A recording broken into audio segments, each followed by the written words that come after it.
हाथी और चतुर खरगोश की कहानी। दोस्तों, एक हरे भरे वन में नदी के किनारे हाथियों का एक समूह रहता था, जिसका मुखिया चतुर्दत्त नामक हाथी था। वर्षों से वह समूह उस वन में सुखमय जीवन व्यतीत कर रहा था। लेकिन एक समय वन अकाल की चपेट में आ गया। नदी का जल सूख गया, वन की हरियाली चली गई और हाथी भूखे प्यासे मरने लगे। इस विपत्ति से निकलने की प्रार्थना के लिए सभी हाथी अपने मुखिया चतुर्दत्त के पास गए और बोले, गजराज, इस अकाल की स्थिति में यदि हम और अधिक इस वन में रहे तो काल का ग्रास बन जाएंगे। यह भूखे प्यासे रहना दुष्कर है। कृपया कर किसी अन्य स्थान की खोज करें जहाँ जल स्रोत और हरियाली हो। चतुर्दत्त विचार मग्न हो गया। कुछ देर विचार करने के बाद वह बोला, यहाँ से कुछ दूरी पर एक तालाब है जो पूरे वर्ष जल से परिपूर्ण रहता है। हमें वहीं चलना चाहिए। कल सुबह ही हम सब उस तालाब की ओर चलेंगे। अगले ही दिन सभी हाथी उस तालाब के ओर चल पड़े। 5 दिन और 5 रात की यात्रा पूर्ण करके वहाँ पहुँचे। जल से पूर्ण तालाब को देख वह बहुत प्रसन्न हुए और दिन भर वहाँ क्रीड़ा करते रहे। संध्या होने पर वे बाहर निकले और वन में चले गए।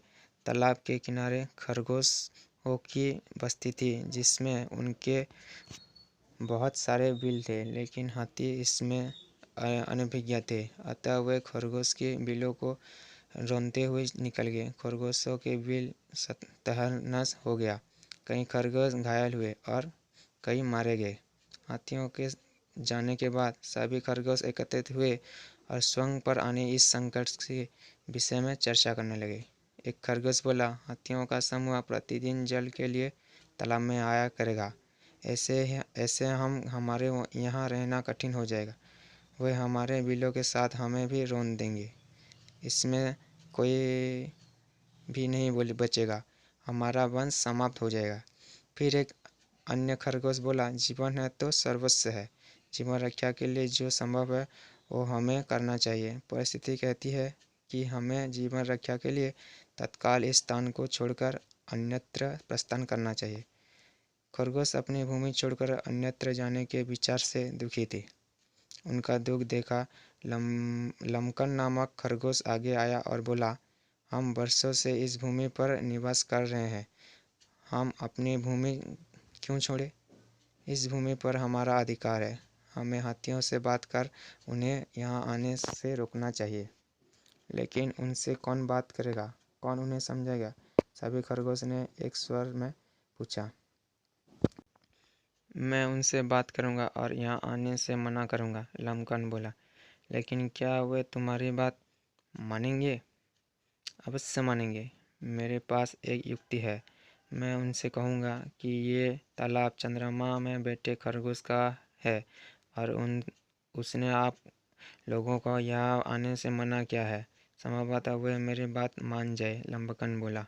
अगले दिन लमकन हाथियों के मुखिया से मिलने तालाब के मार्ग में स्थित एक ऊंची टीले पर बैठ गया।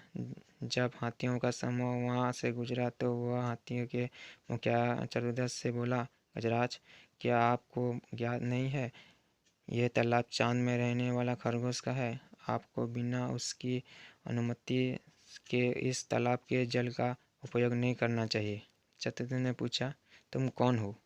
मैं चांद में रहने वाला खरगोश का संदेश भाग हूँ। उसने मुझे अपने संदेश के साथ आपको मिलने का भेजा है, लमकन बोला। संदेश क्या वो है? चतुर्दत्त ने फिर से पूछा। संदेश है कि इस पवित्र तालाब में चंद्रदेव का वास है, इसलिए तुम लोग इसके जल का उपयोग नहीं कर सकते। मैं कैसे मान लूँ कि यह तालाब चंद्रदेव का है? जब तुम मुझे तालाब में चंद्रदेव के दर्शन कराओगे तभी मैं यह बात मानूंगा और अपने दल को यहाँ आने से रोकूंगा।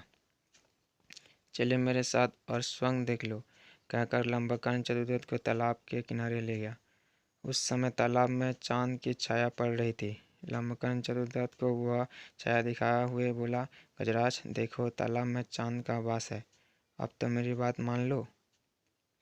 चांद की छाया को देख चंद्रदेव समझकर चतुर्दत्त ने उनसे प्रणाम किया और वहां से लौट गया। उसके बाद उस तालाब में हाथियों का समूह कभी नहीं आया। दोस्तों, ये थी हाथी और चतुर खरगोश की कहानी। यही कहानी का यही तात्पर्य है कि बुद्धिमानी से किसी भी समस्या का समाधान किया जा सकता है।